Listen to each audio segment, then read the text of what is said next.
जय हिंद, नमस्कार। टूटे हुए ख्वाबों का एक परिंदा हूं मैं, उम्मीदें अभी भी बाकी है इसलिए जिंदा हूं मैं। आपके लिए आपका साथी हनुमान बेनीवाल करने जा रहा है कल 25 मई को बहुत महान रैली। आप इस रैली के अंदर पधार कर भाग लेंगे तो इससे आपको क्या फायदा मिलेगा और हनुमान जी को क्या फायदा मिलेगा और इस रैली के अंदर क्या आप सफल हो सकते हैं और ये रैली किस लिए, आप सबको ये चीज पता है। बात कर रहे हैं अपने इस रैली के बारे में जो कि आप सब के लिए, आपके लिए होने जा रही है। युवा आक्रोश महारैली यहाँ पे नाम रखा है गया रैली का। तो इस रैली के अंदर नाम तो बड़ा रखा गया है, युवा आक्रोश महारैली। ये रैली आपको पता है सब इंस्पेक्टर भर्ती 2021 की इस भर्ती को रद्द करने के लिए है और इसके साथ साथ आरपीएससी पुनर्गठन सहित प्रदेश के युवाओं के हित में संरक्षण को लेकर आयोजित करने जा रहे हैं। आपको पता है पिछली काफी समय से जितनी भी भर्तियां हो रही है, चाहे कांग्रेस की सरकार की बात करूं और 1.5 साल के अंदर आपकी बीजेपी सरकार चल रही है, इस सरकार की बात करूं तो सभी के अंदर कहीं ना कहीं पेपर लीक का मामला बहुत ज्यादा चर्चित रहा है और हर एक ऐसा कोई भी पेपर नहीं गया जिसका लीक नहीं हुआ। पुराने पेपर थे, उन पेपर के अंदर हर बार कुछ न कुछ ऐसी गलतियां होती है और जिनकी वजह से कहीं ना कहीं नकल करते हुए पकड़े जाते हैं। कहीं ना कहीं पेपर होने के बाद 1-2 साल बीतने के बाद आपको पता चलता है कि उस टाइम उसने 20 लाख रुपए के अंदर पेपर लिया था और आज वो आरोपी गिरफ्तार है। आपको नहीं पता कि एक बंदे ने 20 लाख का पेपर लिया है, वो कितने बंदों को और नकल करवाएगा। तो इस मामले के अंदर वो अभी तक गिरफ्तारी चल रही है, हर एक भर्ती की जांच चल रही है। एसओजी का मुख्यमंत्री जी भजनलाल बनने के बाद एसओजी का गठित किया और एसओजी बनने के बाद इन सारी भर्तियों का पोल पट्टी खोल के रख दिया। अब एसओजी के ऊपर यह दबाव बन गया और भर्ती कैंसिल करना ही पड़ेगा, क्योंकि आपको मैं बताऊं इतनी बड़ी भर्ती, इतने बड़े पद पे, सब इंस्पेक्टर थानेदार का पद है, काफी बड़ा पद है और इस पद की जब भर्ती हो और इसके अंदर जो पद होते हैं उससे 50% से ज्यादा बिक जाते हैं तो इस भर्ती को कैंसिल करना जाहिर सी बात है। और इसको लेकर मुख्यमंत्री जी मीटिंग पे मीटिंग बिठाए जा रहे हैं और यहाँ पे बात की जा रही है हनुमान जी बेनीवाल के द्वारा रैली की। तो इस रैली के अंदर ये चीजें आप सबको पता है। अब अपने बात करने जा रहे हैं, हनुमान जी आपके लिए रैली कर रहे हैं तो इस रैली के अंदर आपको पधारना कहाँ है और क्यों पधारना जरूरी है उस पर भी बात करेंगे। 25 तारीख यानी कि कल दोपहर आपको 12:15 बजे यहाँ पे बुलाए गए हैं और स्थान इन्होंने बताया है आवासन मंडल मैदान, वीटी रोड, शिवप्रपा पथ थाने के सामने, मानसरोवर, जयपुर। तो सीधा सा बात यह है, आप जयपुर जाएंगे बस के द्वारा जाते हैं तो बहुत अच्छी बात है। ऑलमोस्ट हर गांव के अंदर हर क्षेत्र से फ्री बसें जा रही है, उसमें आप जाइए।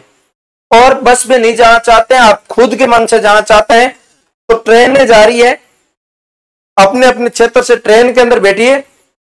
सुबह आप लोकेशन पे पहुंचेंगे जयपुर रेलवे स्टेशन, वहां से सीधा मानसरोवर जयपुर, वहां पे आपकी मेट्रो स्टेशन जाती है, वहां पे आप आराम से पहुंच सकते हैं। किसी टाइप का टेंशन लेने की बात नहीं है, कोई परेशानी नहीं होगी आप, ठीक है।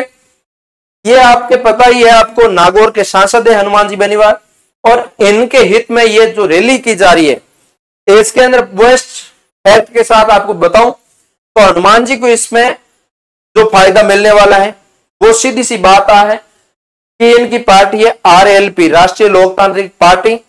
इनका प्रचार होगा, इन खुद का प्रचार होगा और इनके माध्यम से मान लो बाई वे रैली रद्द करते हैं गवर्नमेंट तो इनका एक प्रभाव, एक वर्चस्व और बढ़ जाएगा कि हमने सरकार को झुकाया है।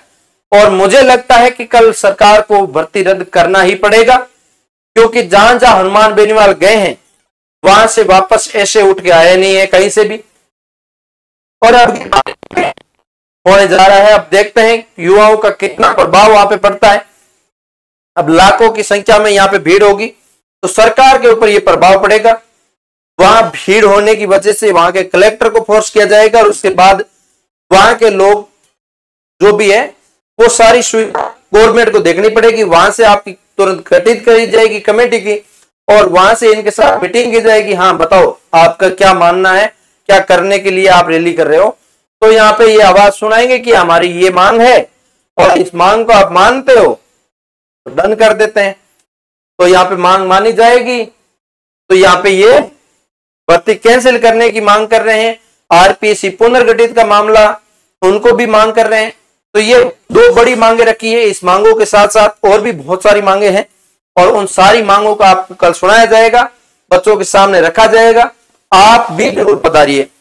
आपके क्षेत्र में भी, आपके घर में भी, आपके परिवार में भी कोई भी बच्चा पढ़ाई कर रहा है और आपको पता है सरकारी भर्तियों के अंदर मुश्किल से 1000, 2000, 500, 400 पद आते हैं। उसके अंदर वो बड़े वाले नेता जिनको आप ऐसा सोचते हैं कि हमारे लिए क्षेत्र के अंदर कुछ अलग ही करने वाले हैं, हमारे लिए बहुत कुछ करने वाले हैं, वही अपने परिवार को 2-4 नौकरी दिला रहे हैं और आपके बच्चे का हक उसको दिला रहे हैं। तो मतलब क्या हुआ, आप एज उसको जिता के भेज रहे हैं, फिर वो उनका परिवार का पालन पोषण वहां से गवर्नमेंट जॉब के जरिए कर रहा है। तो ये तो बहुत गलत बात है। तो इसके लिए जो मेहनत कर रहा है, अच्छे से पढ़ाई कर रहा है, उनको हक मिलना चाहिए और उनकी मेहनत जाया नहीं जाए। इसके लिए आप कितना भी पढ़ लेंगे तो आपको नौकरी नहीं मिलने वाली जब तक ये पेपर लीक होते रहेंगे। और आरएसएसबी के तो बड़े नए कारनामे आ रहे हैं। आपको पता है पशु परिचर के अंदर 3-3 हजार पेज की लिस्ट निकाल देते हैं और 60-60 गुना पास कर देते हैं। उनका कोई उचित ही नहीं होता, नहीं वो समय पे मेरिट बताते हैं, सीधा स्पष्ट रूप से कोई कार्य नहीं करते। इस मामले में सबसे बड़ा खराब जो देख रहे हैं कुछ सालों के अंदर, पिछले 1-2 साल में आप देख रहे हैं, तो आप सबको ये चीजें पता होनी चाहिए। और ये पता कल आप रैली में जाएंगे तो आपको ये सारी एक एक चीज सुनाएंगे और यहाँ पे मंच पे बहुत सारे बड़े लोग होंगे, वो आपको हर एक चीज का गाइड भी करेंगे, एज ए मोटिवेशन के रूप में भी काम करेगा। और आपको वहां पे जाने की वजह से, ज्यादा संख्या की होने की वजह से वहां पे प्रभाव पड़ेगा और उनकी वजह से ये जो काम है हो जाए तो भगवान से शुक्रगुजार होऊंगा और आप भी जरूर बताएंगे। उम्मीद करता हूं आप सब ने ये वीडियो देखा है। आप जरूर यहां से अपने घर से रवाना होइए। कल आपको जयपुर के अंदर पहुंचना है और रैली के अंदर महाआक्रोश दिखाना है और वहां पे आपको जैसा कहा जाए वैसा ही आपको करना है। अलग से आपको कुछ एक्टिविटी आपको नहीं करनी है। आपको जहां पे जाके बैठने का कहे वहां पे बैठिए और जहां पे आपको जाके रहने का कहे वो रहिए और अच्छे से सज धज के जाइए। लोगों को ऐसा लगना चाहिए वाकई में राजनेता है। आप भी एक वहां पे बहुत बड़े मारती होने वाले हैं और अच्छे से आप तैयार होकर जाइए कि वहां पे लाठी नहीं पड़े आपके ऊपर। कोई भी ऐसी गलत एक्टिविटी आपको नहीं करनी है, दोस्तों के साथ भी नहीं करनी है। आप साधारण तरीके से जाइए वहां पे और साधारण तरीके से वहां पे आइए, बेहतरीन करके परफॉर्मेंस आइए और इसी टाइप से आपके परिवार में जो तैयारी कर रहे हैं उनका नौकरी लगने का सपना साकार होगा। क्यों होगा? कारण यही है कि जब तक ये पेपर बिकने वाला सिस्टम चलेगा तो पढ़ने वाले को नौकरी नहीं मिलेगी और जब पढ़ने वाला बंदा नौकरी लगने लग जाए तो आप समझ जाना पेपर नहीं बिक रहे, अच्छे से तैयारी कर रहे हैं। ठीक है, तो उम्मीद करता हूं अच्छे से आप समझ गए होंगे। हम मिलेंगे किसी नई वीडियो के साथ और हो सकता है कल जयपुर भी मिल जाए आपके साथ, तो देखते हैं क्या रहता है। मिलते हैं किसी नए सेशन के साथ, तब तक के लिए जय हिंद, जय भारत।